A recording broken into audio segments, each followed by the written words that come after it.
जय हिंद साथियों। चलिए महत्वपूर्ण क्वेश्चन देखिएगा, ये बिहार पुलिस के लिए महत्वपूर्ण क्वेश्चन है। ठीक है, 25 क्वेश्चन इंपॉर्टेंट क्वेश्चन लाया गया। इसमें से देखिएगा जो अब मद्य निषेध एग्जाम उसमें से 1-2 क्वेश्चन लाया गया है। देखिए आपको देखते पता चल जाएगा एग्जाम में बहुत सारा क्वेश्चन पूछे जाने वाला ही प्रश्न लाते हैं।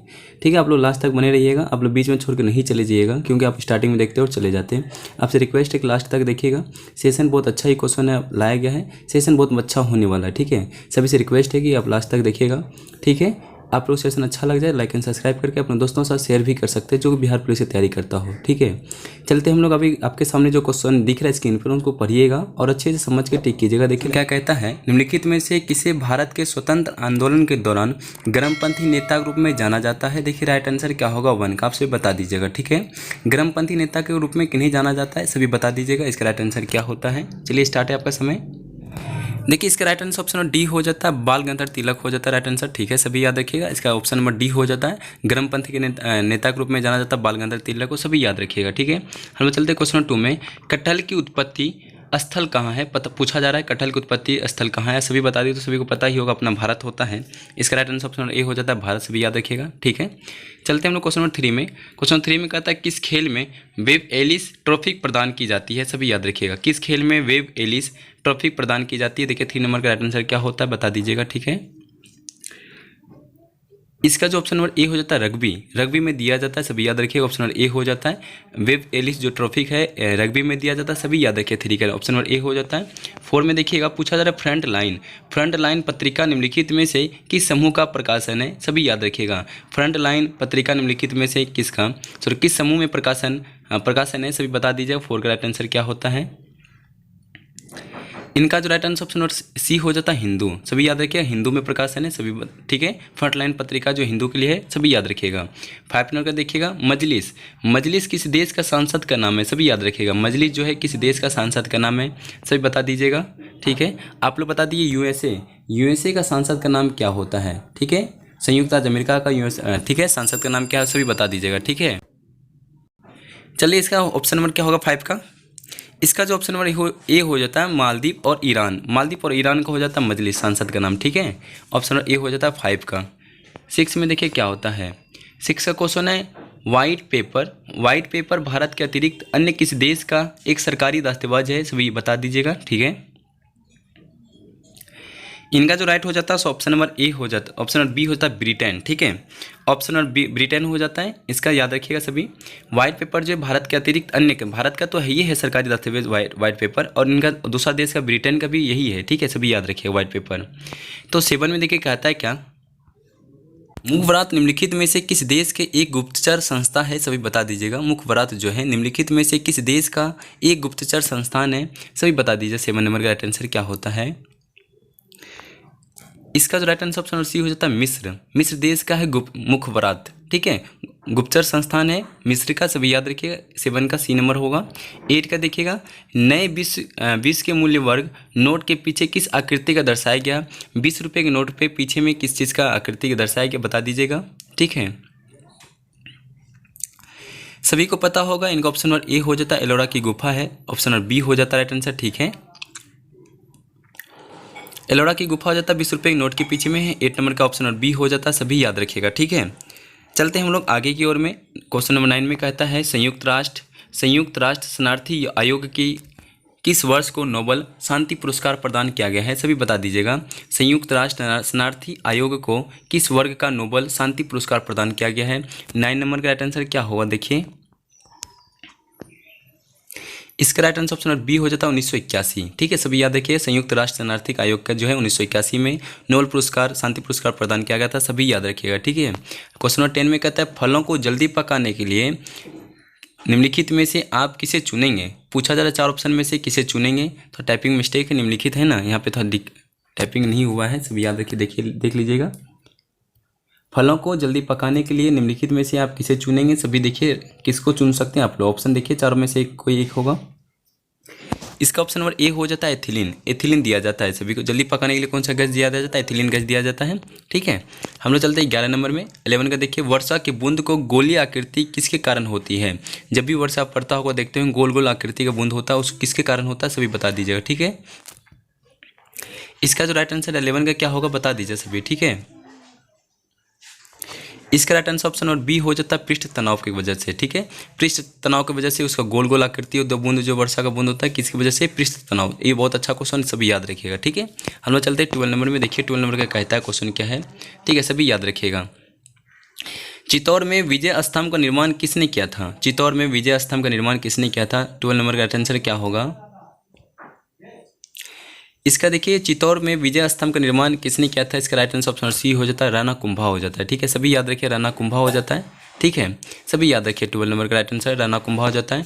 13 का देखिए अकबरनामा। अकबरनामा किसने लिखा था? बहुत अच्छा क्वेश्चन है, अकबरनामा किसने लिखा था? देखिए इजी क्वेश्चन ही पूछा जाता है, आप लोग इजी क्वेश्चन को छोड़ के बड़े बड़े क्वेश्चन देखने के चक्कर में इजी ही भूल जाते हैं आप लोग। ठीक है, अकबरनामा किसने लिखा था बता दीजिए 13 नंबर का।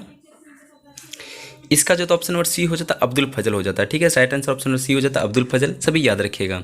13 का हो जाता है ऑप्शन नंबर सी हो जाता है। हम चलते हैं 14 में। भारतीय राष्ट्रीय कांग्रेस का पहला अंग्रेज अध्यक्ष कौन था? भारतीय राष्ट्रीय कांग्रेस का पहला अंग्रेज अध्यक्ष कौन था? सभी बता दीजिए 14 नंबर राइट आंसर क्या होगा। इसका जो राइट आंसर ऑप्शन ए हो जाता है जॉर्ज यूलिस हो जाता है। ठीक है, जॉर्ज यूल हो जाता है, सभी याद रखिए, ऑप्शन ए हो जाता है। भारतीय राष्ट्रीय कांग्रेस का पहले अंग्रेज अध्यक्ष है जॉर्ज यूल। ठीक है, सभी याद रखिएगा। 15 में देखिएगा, 15 में क्वेश्चन कहता है निम्नलिखित में से किस व्यक्ति को grand old man of India के रूप में जाना जाता है? जो भी मद्य निषेध का एग्जाम दिएंगे, देखिए क्वेश्चन पूछा गया था। ठीक है, निम्नलिखित में से किस व्यक्ति को ग्रैंड ओल्ड मैन के ऑफ इंडिया के रूप में जाना जाता है? सभी याद रखिएगा, ये क्वेश्चन आया था, इसलिए बोले ना आपको हर एग्जाम में जो क्वेश्चन पूछा जाता है वही क्वेश्चन हम यहाँ लाते हैं, सभी याद रखिएगा। ठीक है, देखिए इसका राइट आंसर ऑप्शन और हो जाता है बी, दादा भाई नौरोजी हो जाता है 15 का। ठीक है, ऑप्शन और बी हो जाता है राइट आंसर, दादा भाई नौरोजी, सभी याद रखिएगा। ग्रैंड ओल्ड मैन के नाम से जाना जाता है दादा भाई नौरोजी को, सभी याद रखिएगा। 16 नंबर को देखिएगा, भारत छोड़ो आंदोलन 1942 में हुआ था। ये तो बात सही है, भारत छोड़ो आंदोलन 1942 में हुआ था। किस महीने में शुरू हुआ था बता दीजिएगा। ठीक है, इसका देखिए राइट आंसर हो जाता है ऑप्शन नंबर आपका सी हो जाता अगस्त। अगस्त महीने में हुआ था, 9 अगस्त 1942 को भारत छोड़ो आंदोलन हुआ था, 9 अगस्त। ठीक है, 9 अगस्त 1942 को। ठीक है, 9 अगस्त 1942 को भारत छोड़ो आंदोलन हुआ था, सभी याद रखिएगा। ठीक है, हम लोग 17 में चलते हैं। गांधी जी ने किस धार्मिक ग्रंथ को अपनी माता कहा था? गांधी जी ने किस धार्मिक ग्रंथ को अपनी माता कहा था? सभी याद रखिएगा, क्या होगा 17 नंबर का राइट आंसर। इसका जो जाता ऑप्शन नंबर सी हो जाता भगवत गीता को। भगवत गीता को अपनी माता कहा था महात्मा गांधी जी ने। गांधी जी ने धार्मिक ग्रंथ को अपनी माता कहा था, किनको? भगवत गीता को, सभी याद रखिएगा, भगवत गीता को माता कहा है गांधी जी ने। चलते हम लोग क्वेश्चन नंबर 18 में। निम्नलिखित में से किसने नील दर्पण नामक नाटक की रचना की थी? सभी याद रखिएगा, निम्नलिखित में से किसने नील दर्पण का नामक नाटक की रचना की थी? 18 नंबर का राइट आंसर क्या होता है? इनका राइट आंसर ऑप्शन डी हो जाता है, दीनबंधु मित्र हो जाता है, सभी याद रखिएगा, दीनबंधु मित्र हो जाता है। निम्नलिखित में से किसने नील दर्पण नामक नाटक की रचना की थी? दीनबंधु मित्र हो जाता है, सभी याद रखिएगा। ठीक है, हम लोग चलते हैं 19 नंबर में। निम्नलिखित में से किसी भारतीय कृषक वर्ग का प्रथम नामक विद्रोह कहा जाता है? सभी याद रखिएगा, क्या होगा 19 नंबर का राइट आंसर। पूछा जा रहा है कि निम्नलिखित में से किसी भारतीय कृषक वर्ग का प्रथम नामक विद्रोह कहा जाता है? सभी याद 19 नंबर का राइट आंसर याद रखिए, क्या होता है? इनका हो जाता है ऑप्शन नंबर सी हो जाता है बंगाल का नील विद्रोह। बंगाल का नील विद्रोह कहा जाता है, प्रथम नाम विद्रोह कहा जाता है किनको? बंगाल का नील विद्रोह कहा जाता है। ठीक है, सभी याद रखिएगा, 19 नंबर का सी नंबर याद होता राइट आंसर था। 20 में पूछा जा रहा है कानपुर में 1857 के विद्रोह का नेतृत्व किसने किया था? कानपुर में 1857 के विद्रोह का नेतृत्व किसने किया था? 20 नंबर राइट आंसर क्या होता है देखिएगा। देखिए इसका राइट आंसर हो जाता है ऑप्शन और आपका सी हो जाता है नाना साहेब। ठीक है, ऑप्शन नंबर सी हो जाता है नाना साहेब ने किया था। ठीक है, सभी याद रखिएगा, कानपुर में 1857 के विद्रोह का नेतृत्व किसने किया था? नाना साहेब ने किया था, सभी याद रखिएगा। ठीक है, देखते हैं हम लोग 21 में क्या होगा राइट आंसर। 21 में कहता है तुजुक ए बाबरी। तुजुक ए बाबरी का मनसबी साहित्य कृतियाँ थी, सभी याद रखिएगा, क्या होगा राइट आंसर 21 का? तुजुक ए बाबरी एवं मनसबी साहित्य कृतियाँ थी, 21 राइट आंसर क्या होगा?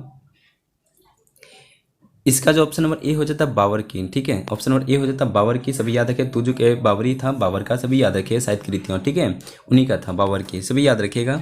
21 का इंपॉर्टेंट क्वेश्चन था 21 वाला। ठीक है, 22 का देखिए 3 बीघा कॉरिडोर जोड़ता है किनको किनको? सभी याद रखिएगा, 3 बीघा कॉरिडोर जोड़ता है किन 22 का राइट आंसर क्या होता है बता दीजिएगा। ठीक है, इनका हो जाता है ऑप्शन नंबर डी हो जाता है बांग्लादेश और भारत को। ठीक है, ऑप्शन नंबर डी हो जाता है बांग्लादेश और भारत को जोड़ता है। 3 बीघा कॉरिडोर जोड़ता है, बांग्लादेश और भारत को जोड़ता है, सभी याद रखिएगा। ठीक है, हम लोग चलते हैं अब 23 में। ठीक है, 23 में का राइट आंसर क्या होता है? 23 में कहता है आप लोग का मंगोल प्रजाति की जन्मभूमि है, मंगोल प्रजाति की जन्मभूमि है। देखिए 23 का राइट आंसर क्या होता है, मंगोल प्रजाति का जन्मभूमि है। सभी याद रखिए 23 का राइट आंसर क्या होता है। देखिए इसका राइट आंसर हो जाता है ऑप्शन नंबर सी हो जाता है चीन। ठीक है, पूछा जा रहा है राइट आंसर क्या होगा, इसका चीन हो जाता है। ठीक है, सभी याद रखिए चीन हो जाता है। मंगोल प्रजाति जन्मभूमि चीन का है, सभी याद रखिएगा। 24 में कहता है यदि भारत में कर्क रेखा के स्थान पर विषुवत रेखा होती तो यहाँ की जलवायु पर जो प्रभाव पड़ता वह क्या होता। पूछा जरा, बहुत अच्छा क्वेश्चन है। यदि भारत में कर्क रेखा के स्थान पर विषुवत रेखा होती तो यहाँ की जलवायु पर जो प्रभाव पड़ता वह क्या होगा। 24 का राइट आंसर क्या होगा। इनका जो राइट आंसर हो जाता है ऑप्शन नंबर बी होगा, अधिकतम एवं अधिक वर्षा होती। ऑप्शन नंबर बी होता अधिकतम एवं अधिक वर्षा होता। सभी ये राइट आंसर याद रखिएगा, ऑप्शन नंबर बी हो जाएगा। ठीक है, देखिए 24 का क्वेश्चन कहता है यदि भारत में कर्क रेखा का स्थान पर विषुवत रेखा होती तो यहाँ की जलवायु पर जो प्रभाव पड़ता वह क्या होगा। इसका जो राइट आंसर होता है अधिकतम ताप और अधिक वर्षा होता। सभी याद रखिएगा। ठीक है, ऑप्शन नंबर बी होगा राइट आंसर, सभी याद रखिएगा। 24 का ऑप्शन नंबर बी हो जाएगा, सभी याद रखिएगा।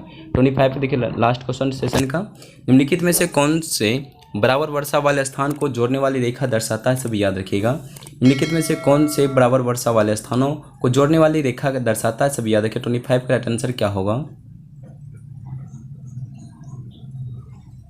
इसका जो ऑप्शन नंबर डी हो जाता आइसो हाइट हो जाता, आइसो हाइट हो जाता, ऑप्शन डी हो जाता। सभी याद रखिए 25 का डी हो जाता है। ठीक है।